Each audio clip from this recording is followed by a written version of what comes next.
It's now officially May, so that means we're going to do a reading recap for April.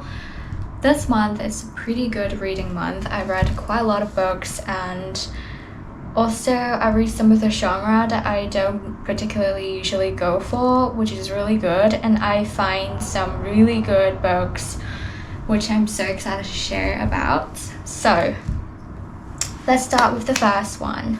I'm currently sitting on the floor and I don't really have a lot of space for me to do like a proper video, so just pretend you didn't see them.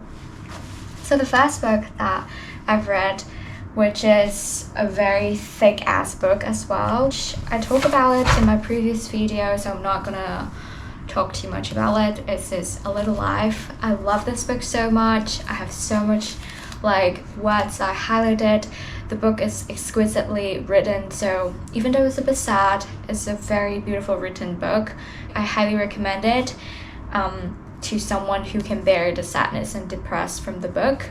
But I love this one, and also I feel so proud of myself for reading 800 pages in 2 weeks. That's how good the book is. And I think I haven't read like such a thick book for a long time. The last thick book that I finished, I think it's Harry Potter or The Fourth Wing. Like, I was always so intimidated by a thick book because I'm so scared that the time that I invested in the book doesn't worth it, and I'm really scared that it will just cause me in a reading slump. So I'm so happy that this book is so good that I just finished it within 2 weeks. Loved it. So the second book that I've read for this month is called We All Want Impossible Things by Catherine Newman. This book is about Addie and Ash. They have been best friends for over like 40 years since childhood. So they basically have spent their whole life together. But one day, Addie is diagnosed with terminal cancer, and that's why their Ash's world kind of changed entirely. So this book talks about their friendship and how Ashes have to deal with the fact that her best friend is getting sick every single day. And it talks about how she deals with life and death and the memories, what to let go, what to hold on. So it's a really heartwarming book. It's not too sad because you can see the writer trying to write the whole thing in a really positive way. And I love how like funny the character is for Ash and also Addie. So that was really lighthearted to read the whole book. So but I would say I really wish to see more about the memories and the past friendship and what they have gone through together throughout the whole 40 years. But in general, this is a really good, easy read if you wanted to have something really lighthearted and something that can get you out of a reading slump. I definitely recommend this. It's about friendship. It's really touching, really cozy as well. So yeah. The third book that I've read is also like a really short read. I read it on Kindle. It's a monthly book that I picked by the Tea Time Book Club, which is called The Hearing Test by Elizabeth Callahan. Probably I pronounced it wrong.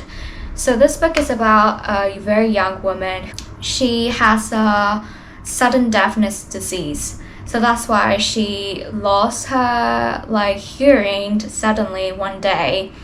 And this whole book is basically a narrator of how she get the feeling after, like how she see worlds differently after she start to lose her hearing. And also it's like a documentary about her going through different hearing tests, how she noticed things that changed differently and how she coped with the whole thing. This is also really short read. It's around 300 pages. I think it's like less than 300. I guess it's around 250 pages. But I would say this book doesn't really work for me because of the narrating style. It's a style that is very more like a stream of consciousness, so it doesn't really have any plot. So for me, it's really hard to concentrate and really hard to focus on what the author is writing about. So I don't really recommend this book. I really hope I liked it, but I realized this kind of narrating style doesn't really work for me. I just find it really hard to focus. I don't really recommend it. The next book that I read is also a really short read book, and I love this book so much, which is called The Details. It's very short, it's only like, I think within 200 pages, but this book is such a hidden gem. I love this one so much. You know, it's really hard to find a book that is really good, especially with a certain amount of pages. Usually there isn't a major storyline or a very big story plot. It's really relying on the writing styles and the tiny details. So that's why this book is the best representation that you don't really need a storyline to be good. Like I mentioned, this book is all about the details.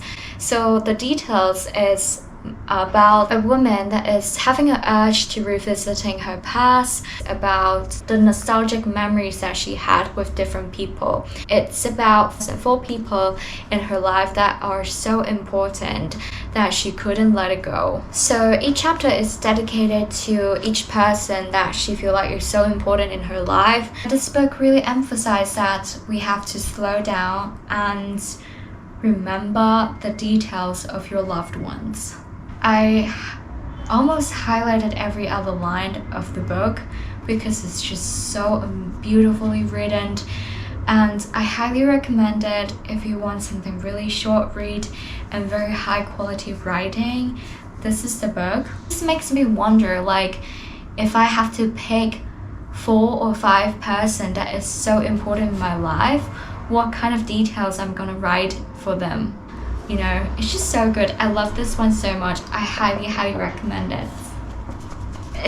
So the last book that I read is a funny one, which is called More Confession of a 40-something Fucked Up by Alexandra Porter. It's I found this book in Sainsbury, which is a supermarket in the UK, and I was doing groceries, and when I entered the supermarket, I saw this book waving at me on the shelf, which I find is so funny to find a book saying Confession of a 40-something Fucked Up in a supermarket. It's not like, it's not like doing grocery is a fucked up thing. I actually enjoy doing groceries, but it's just, I suddenly feel so related to this book. It's like I'm a desperate housewife doing groceries and I saw this book. And also it's only like £4-ish, so I got this book, and it looks so funny, right? Mainly about Niels, the main character, who is at her 40s, and she considers herself very fucked up because she doesn't have any kids, she is divorced, and it was during the pandemic, she was alone. It's basically writing her life at her 40s and how funny that she think it is living at her 40s. So it's a really fun book, definitely. It's more like reading a diary of the main character. So she talks about each month, she's gonna write about what happened on that particular month, and at the end of each month or each chapter, she's gonna write something like something that I feel so grateful for. So it's basically reading someone's journal. So I felt really close with the character. And Niels, like the main character, is so quirky and funny and very charming. So it's like Lorelai Gilmore's in the Gilmore Girls. I was like reading the diary of her, so it's really interesting, it's really funny. I like this one quite a lot. It was such a fun read, and I wish there will be like a Confessions of a 20-something Fucked Up. I would love to read that book. So I guess obviously they have the first book, which is called The Confession of a 40-something Fucked Up, and this is the second one, so it has more. It doesn't really affect me because I've never read the first one, but I can still get along with the book very well, so it was pretty good. I loved how sometimes it was just so funny. Some of the things that she said, it just makes me laugh. So that's it for this month. This was such a good reading month, I would say. I have a couple of them that is on my TBR. We have The Bee Sting, another thick ass book by Paul Murray. I heard so much about this, and also this is doing like the book of the month in Waterstone, so if you buy this book you will get a free hot drinks. So that's one of the reasons that I bought this book. And also another book that I've bought is this one. I'm looking forward to this one. And also I'm currently reading All the Lovers and Knights. I was planning to read The Green Dot. That's it for the reading recap in April. Thanks so much for hearing rambling about books. Let me know what books have you read in April that you liked so much, or do you have any book recommendation? Even though I'm not sure anyone gonna comment it or even watch this video. Yep. Thanks so much for watching this video anyway. I will catch up with you guys for my next month reading recap. Bye!